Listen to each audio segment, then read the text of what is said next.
itu minimal di atas MRT itu ada potensi ekonomi 3-5 triliun dalam bentuk perkantoran, dalam bentuk perumahan, dalam bentuk pusat bisnis. Ya, kawan-kawan, tema hari ini bersama komunitas ekonomi kreatif UMKM kan,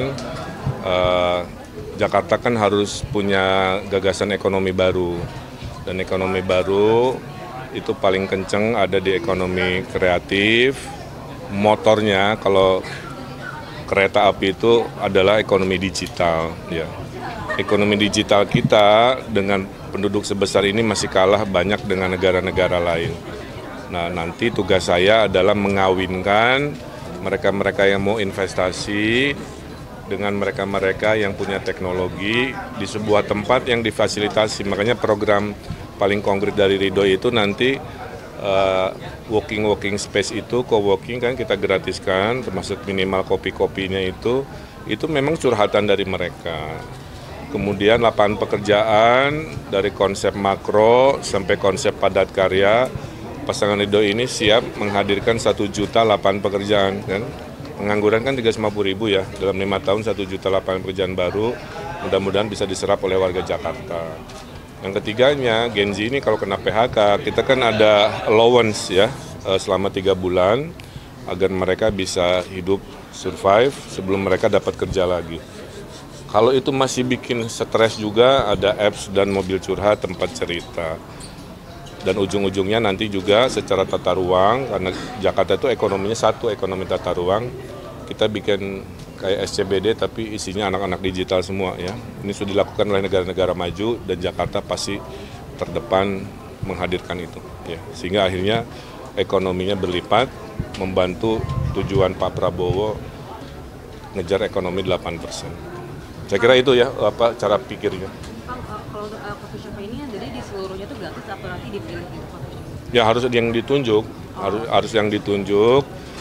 Termasuk nggak di coffee shop aja, kalau ada kantor-kantor pemerintah, kayak kemarin saya ke Glodok ya, di depan tuh ada Pasar Jaya, itu 2 lantai atasnya kosong. Daripada kosong, kita bikin co-working buat mereka, kita bikin interior yang kreatif kan.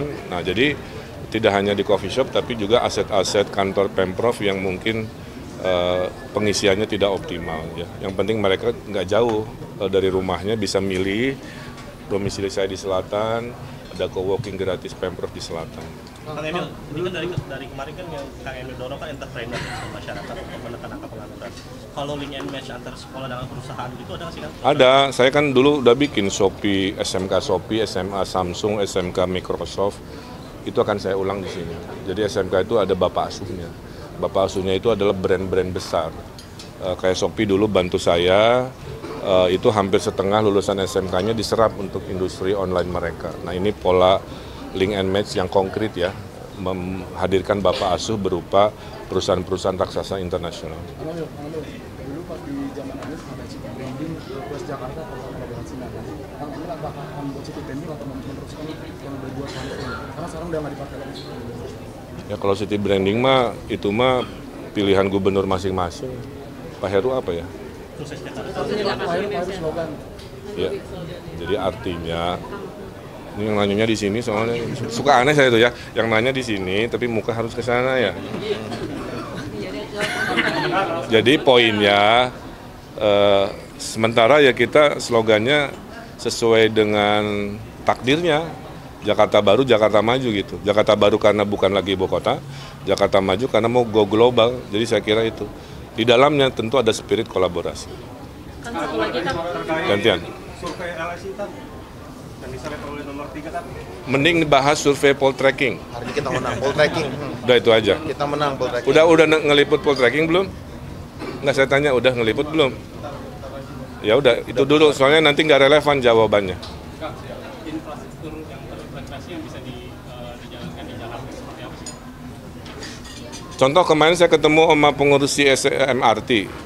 Itu MRT sendiri Bang, itu minimal di atas MRT itu ada potensi ekonomi 3-5 triliun dalam bentuk perkantoran, dalam bentuk perumahan, dalam bentuk pusat bisnis.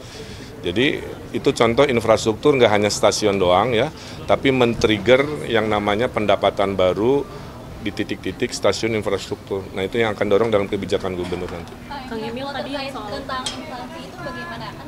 Apa? Inflasi. Iya, apalagi kan tadi juga kan sebelum kesini Kang Emil sempat berusukan juga ke pasar-pasar. Pasti ada kayak catatan tentang bahan pokok, mahal, tapi harga jualnya itu nggak sesuai dengan pas dia beli bahan pokok itu. Nah itu gimana menyikapi? Ya kan saya udah pengalaman 10 tahun ngatasin inflasi. Satu, koordinasi dengan tim pengendali inflasi daerah. Kedua, anggaran selalu disiapkan. Kalau harga ayam naik, harga sapi naik, itu anggaran turun untuk menstabilkan harga. Yang ketiga, kan ini program yang favorit warga hasil surveinya di Poltreking hari ini. Sembako murah, bulanan, pasar murah di kelurahan itu sangat-sangat diminati oleh para ibu-ibu, khususnya untuk mengatasi inflasi atau harga pokok yang mahal ya. Oke, terima kasih. Assalamualaikum warahmatullahi wabarakatuh. Salam sejahtera. Shalom, Om Swastiastu, Namo Buddhaya, salam kebajikan. Dari gaya pola pikirnya, insya Allah ya menjadi orang-orang sukses sesuai zamannya, yaitu pendidikan. Ibu kota itu mungkin butuh waktu 25 tahun. Ya. Jadi sampai ke rentang itu tidak ada banyak perubahan di Jakarta ini. Kecuali status judulnya saja, bahwa ibu kota tidak lagi di Jakarta. Yang kedua, Jakarta itu kayak Singapura, tidak punya natural resources tuh. Makanya paling dekat piknik ke Puncak, naik bus sedikit ke Bandung, punya duit lebih ke Bali, kan gitu ya. Apa yang dilakukan Singapura? Dia bikin man-made destination. Nah, Jakarta juga sama. Kita harus membuat kota ini dibetahi oleh warganya, karena ada 2 juta orang weekend selalu pergi. Sebagian ada di sini. The weekend sih pikirannya mau kemana? Dia buang duit 1 juta aja keluar Jakarta ya. Udah 2 triliun per weekend. Udah 100 sampai 150 triliun outflow, gede banget tuh, per tahun. Ya. Orang asing kalau ke Jakarta, dia spend hanya semalam, okay. 3-4 malamnya pasti keluar Jakarta. Apa poin saya? The new Jakarta, Jakarta baru harus cepat-cepat melompat mendefinisikan ekonomi barunya. Makanya kan saya semangat membuat kalimat Jakarta baru, melompat kapital, harus seperti apa, Jakarta maju, melompat dan mau jadi kota global. Apa itu definisi global? Pergaulan, kita harus internasional, Jakarta itu harus pede. Konser internasional lebih banyak, pameran internasional lebih banyak, nongkrong-nongkrong startupnya juga rada internasional, harus sudah mulai dirintis. Mungkin investornya tidak hanya investor lokal, bisa juga sesekali atau lebih banyak venture capital atau investor juga internasional, menunjukkan kita market besar. Kekuatan Indonesia adalah populasinya. Ya. Hanya Indonesia di 2045 yang 70% warganya anak muda. Pertanyaannya, si 70% ini pilihannya 2, jadi mesin negara di Pak Edi, atau jadi beban negara, mobilnya minta bansos. Betul? Sebelum nikah minta bansos keluarga, setelah nikah minta bansos negara. Nah berarti apa? Si generasi baru ini harus kompetitif, harus produktif. Dimulai jangan stunting, ya. Walaupun rambut Ayu Ting Ting tidak keriting, memberantas stunting itu sangat penting.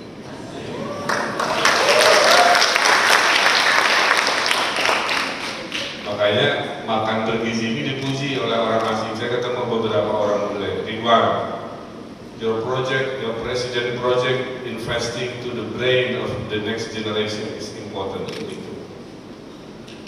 Yang kedua, ekonomi Jakarta menjadi 3. dalam imajinasi saya. Satu, trade dan services, okay. Makanya saya visinya membangun CBD baru, ya. Tidak hanya di pusat kota, CBD di utara di Ancol, CBD di Kelapa Gading, CBD di selatan, CBD di barat dan lain sebagainya. Dan mimpi saya, sedang saya hitung, salah satu CBD-nya itu nanti tenannya hanya untuk startup dan digital bisnis aja, ya, insya Allah ada.